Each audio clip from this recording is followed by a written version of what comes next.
Gente, uma bomba atrás da outra. Presta atenção aqui no que eu vou falar para vocês. Esse daqui é o advogado do Bolsonaro. Quem é o advogado do Bolsonaro? É um ex-ministro lá do TSE que estava lá envolvido lá com a galera. O Bolsonaro, ele não é mais ministro, pediu saída, o Bolsonaro foi e colocou ele. Gente, presta atenção no que eu vou falar para vocês aqui. Esse cara deu uma aula perante os ministros que estão julgando a causa de Bolsonaro, a inelegibilidade de Bolsonaro.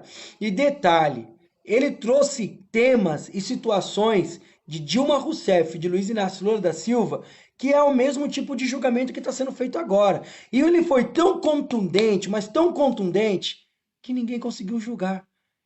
Prorrogou para a próxima semana.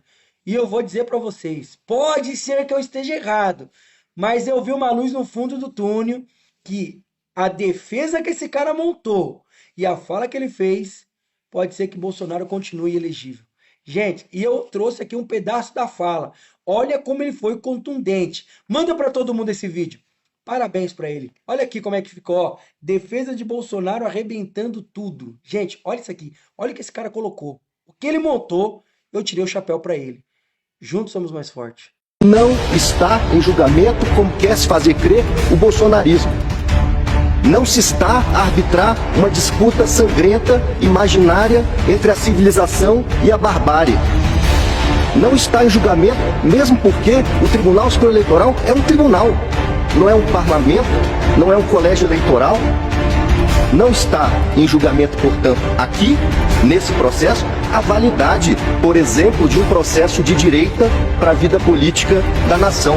Nada disso está em julgamento, não pode ser assim. Está em julgamento a reunião com os embaixadores, a vida muito antes do início do período eleitoral e das eleições, em julho de 2022.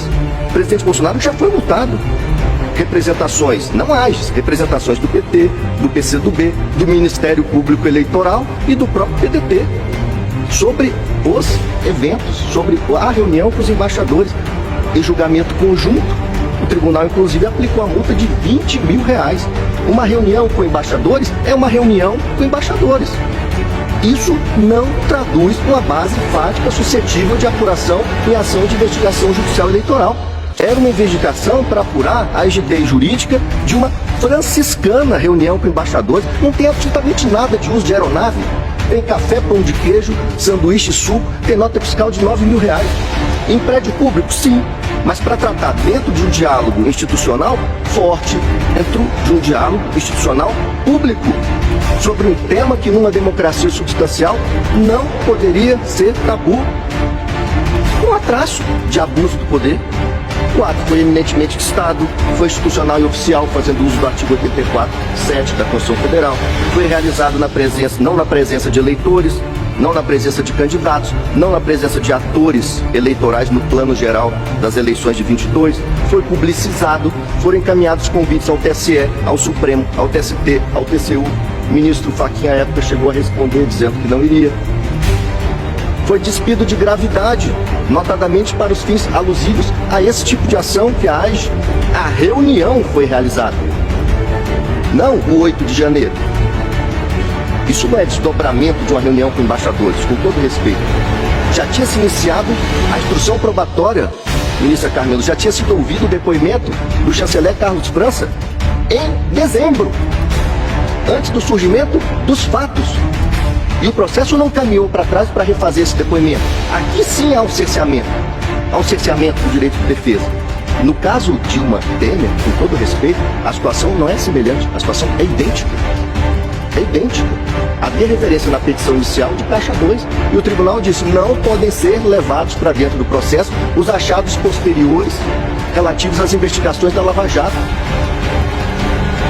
É idêntica a situação. E se disse naquela ocasião, na presente ação serão apreciadas as provas produzidas até a estabilização da demanda. Essa reunião nem de longe ostenta um caráter eleitoral. Essa reunião ostenta uma reunião de caráter diplomático. Todas as testemunhas, que inclusive foram ameaçadas pelo advogado que me antecedeu da tribuna, em uníssono disseram exatamente a mesma coisa. Não tinha nada de eleitoral. No evento eleitoral, ia ser convidado o ministro-presidente do TSE, um evento eleitoral que não tem nem candidato a vice do pré-candidato, não tem um político, não tem um candidato a nada. Assim como é fantasiosa a inicial, é fantasiosa a narrativa oral que acabei de ouvir. O discurso do presidente dizia, dentre outras coisas, nós queremos corrigir falhas, nós queremos transparência. A autora, com todo respeito, sem nenhum pudor, junta esse documento apócrifo, impertinente, sem qualquer conexão com a lide. Os achados que vieram do Supremo, o ministro Alexandre pode me corrigir se eu estiver errado, contém, por exemplo, uma perícia papiloscópica sobre esse documento, dizendo assim, não é assinado, não é datado, não possui identificação, jamais foi tocado por alguém que não o escrivão da Polícia Federal, que fez a diligência e não se ocupou de colocar nem luva de látex, e a advogada que acompanhou a diligência. São as duas digitais que estão nesse documento, que nem merece o nome de documento, porque não é identificado, não é datado. Chegaram a dizer, Tarcísio, você tem participação? Não, tem até erros de português nesse caminho. É um documento risível, é um documento que foi parar na casa do ministro Anderson, não saiu de lá e não teve propósito outro senão ir pro lixo.